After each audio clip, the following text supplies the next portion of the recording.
And we back, ladies and gentlemen. Appreciate y'all for tapping in with us on the Doing All Right. We doing fine, We got a draft to do in about 48 hours or so, Brian. From this time, we'll be probably talking about whoever the Cowboys took at 12, Brian. And hey, man, I think I see a lot of people out there on the socials. I see a lot of people kind of talking and but they're trying to figure it all out. Brian, I could confidently say this. Last year, I didn't know if the Cowboys had the ability to screw it up or not. When we traded away from Graham Barton, I thought the probability of them screwing it up went up a little bit. Yeah.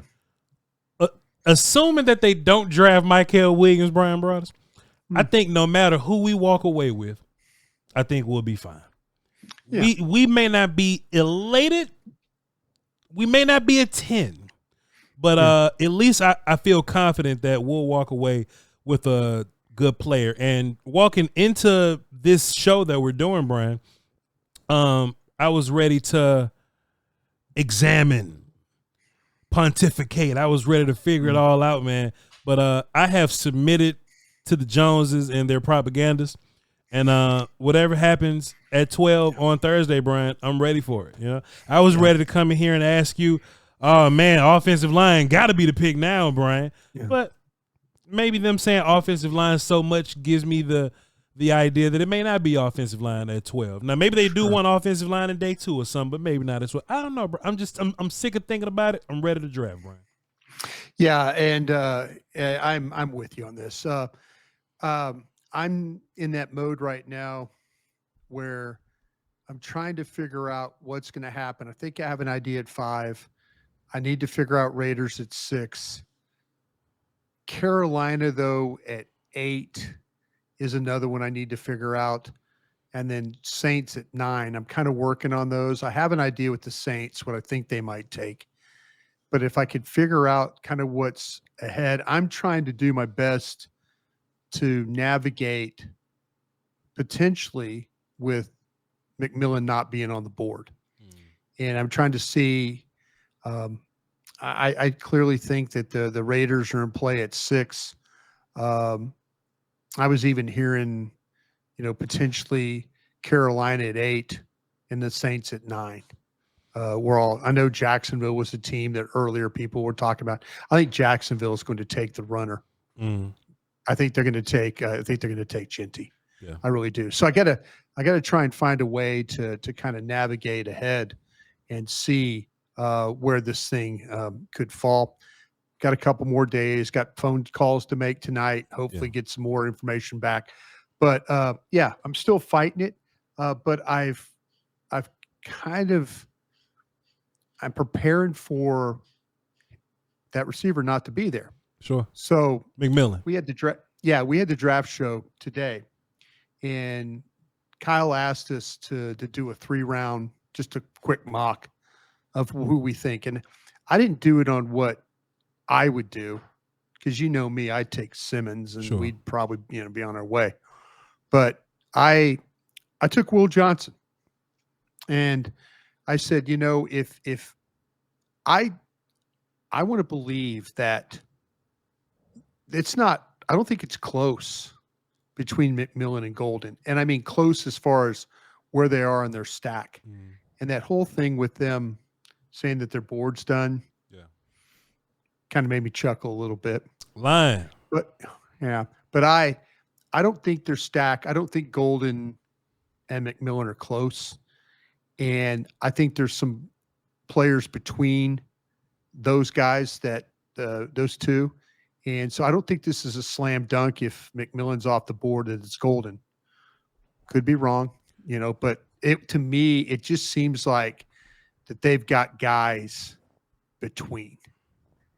And if you got guys between, then those are the guys that we need to be talking about. And my gut feeling is that maybe Will Johnson is between Golden or McMillan and Golden on the path. And that's why I took Will Johnson.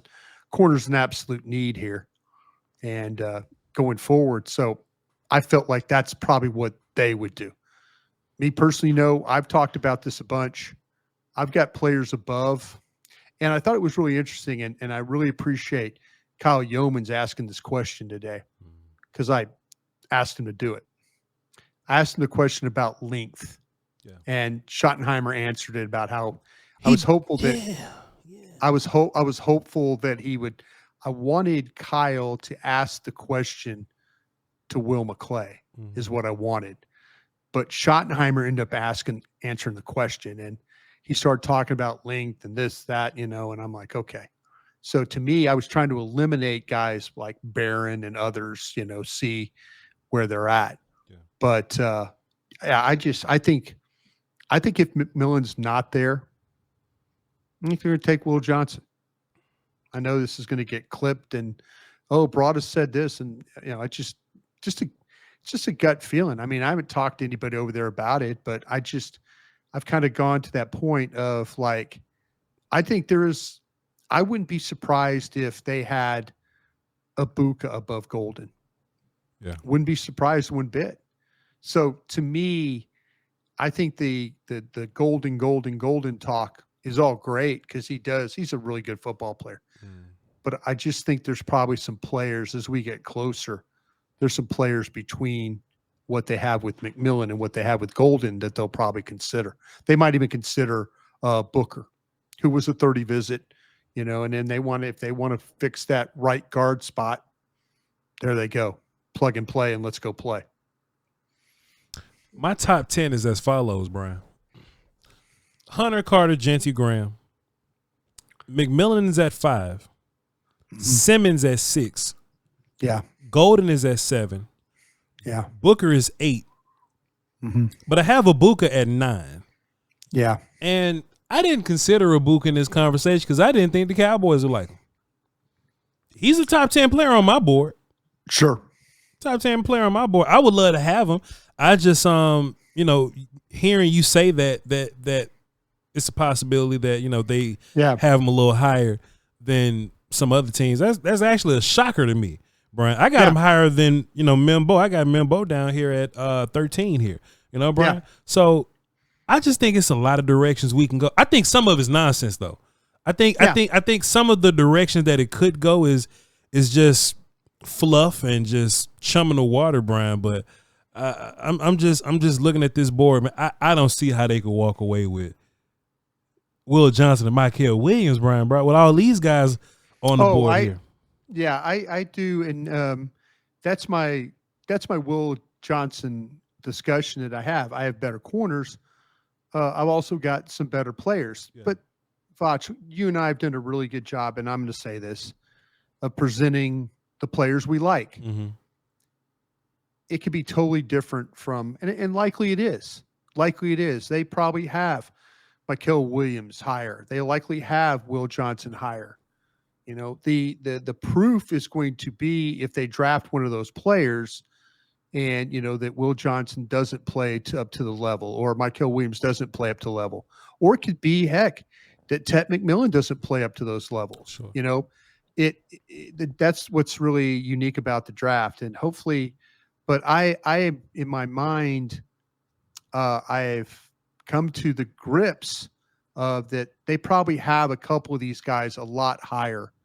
And like I said, it would not shock me at all if they have Ibuka higher than Golden. And if that's the case, then if they're both say they do take a receiver with McMillan off the board and they take Ibuka, then we damn well know that. But we're talking about it 2 nights before the draft. So I would keep an eye. I'd keep an eye on something like that. Is if McMillan's gone, okay, now where's this thing potentially going to go? Is it going to be Ibuka or Golden, or is it going to be Mykel Williams or Will Johnson? I think those are all very much possibilities if Tet McMillan's not on that board. Man, Brian, why you think Gilmore was just walking around the start today? You know what I'm saying? He was just walking around getting lunch at the cafeteria. He was taking a tour. He was talking to Mickey later. You know what I'm saying? He was just around. I don't know if Gilmore was really doing these things. I'm being hyperbolic, but Brian, Do you think that, of course, he's walking around the building, there has to be some type of conversation or interest there, but do you think he's a backup plan in case cornerback doesn't get drafted? Or do you think that he's in the plans to get signed later? And if that's the case, if Gilmore is a part of your plans, does that change what you do at corner? I don't think so. I don't. I think if Gilmore was on an official visit, he would have gone through the player entrance. You know, he was here for a year, so he knows where to park. He knows where to go. He knows what door to hit. There would likely have been somebody walking with him from the football ops department, you know, getting him back to where he needed to go. I have no idea why he went through the front door of the building. If you've never been to the Star, the atrium, the press conference room is as you walk into the right of the atrium. It's all glass, so you could see into the atrium who's coming in and out of the building. I do believe that where he could have gone, he could have parked where you and I occasionally park because of the rain. He could have parked on the field level there, or he could have parked on the other side with the Dr. Pepper Keurig people in their building where the players park and just come straight across. So I just think that might have been one of those things. He might have been over there seeing somebody. He might be doing business with somebody in that building. There's several groups that are in there. There's ticket people. I mean, and there's other things. He might be looking at some business opportunities, real estate, whatever. I just think it's funny that he went through the main door right by everybody. I think if it was an official visit, we would have not have seen him go through that area. But it's an interesting thought. I did watch a little tape of him just to kind of see how he looked. And, you know, he's still got the good movement. A couple of games where he struggled against the Rams. Wasn't easy for him. Yeah. Packer games weren't easy for him. But overall, he played at a pretty solid level. He wants to tackle. He'll miss some tackles. He will let the routes break in front of him. There's times where he's quick. There's time where he let the ball be caught. He was playing for the Vikings. He was playing some left corner. He was playing some right corner. Patrick Peterson was on the other side. They kind of flipped maybe boundary corner, field corner at times for some certain packages that the Vikings ran. But, like I said, it's, if he signs, you do a lot more in a lot more deep dive on him. But I just took the opportunity while I had an hour between the draft show and my radio show just to take a look at him. And, if they want to go that route, we'll see. I don't think it changes anything they're doing.